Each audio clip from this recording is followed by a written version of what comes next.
Hi friends, நம்ம subscriber ஒருத்தங்க புளிக்குழம்பு எப்படி செய்யணுன்றதை போடுங்கன்னு சொன்னாங்க. அவங்களுக்காக தான் நான் ஷேர் பண்ணுறேன். கடலெண்ணெய் சேர்த்துட்டு கடுகு, உளுத்தம்பருப்பு, வெந்தயம், ஜீரகம், கொஞ்சம் மிளகும் சேர்த்துட்டு பொடிசாக கட் பண்ணி வச்சு சின்ன வெங்காயமும் சேர்த்துட்டு, சின்ன வெங்காயம் சேர்த்தா தான் நல்லா டேஸ்ட்டாக இருக்குங்க.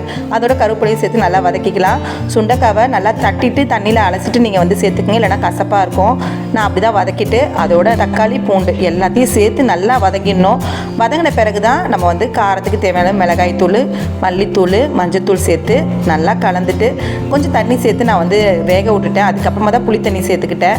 ஏன்னா புளி தண்ணி சேர்த்துட்டிங்கன்னா காய் வேகாது. அதனால் நான் சுண்டைக்காய் வேகிறதுக்காக தண்ணி சேர்த்து வெந்த பிறகு ஒரு பெரிய லெமன் சைஸ் புளியை நல்லா கரைச்சிட்டு அதோட சேர்த்து நீங்கள் நல்லா கொதிக்க விடணும். ஒரு 3 சில் தேங்காவை அரைச்சிட்டு அதோட சேர்த்து நல்லா கொதித்து வரும்போது கடைசியாக பெருங்காயத்தூள் சேர்த்துட்டு நீங்கள் இறக்குனீங்கன்னா ரொம்ப சூப்பரான சுண்டைக்காய் புளிக்குழம்பு ரெடி ஆகிடும். இந்த மாதிரி நீங்கள் மற்ற காய் கூட சேர்த்துட்டு நீங்கள் செய்யலாம். நீங்களும் இந்த புளிக்குழம்பை ட்ரை பண்ணி பாருங்கள்.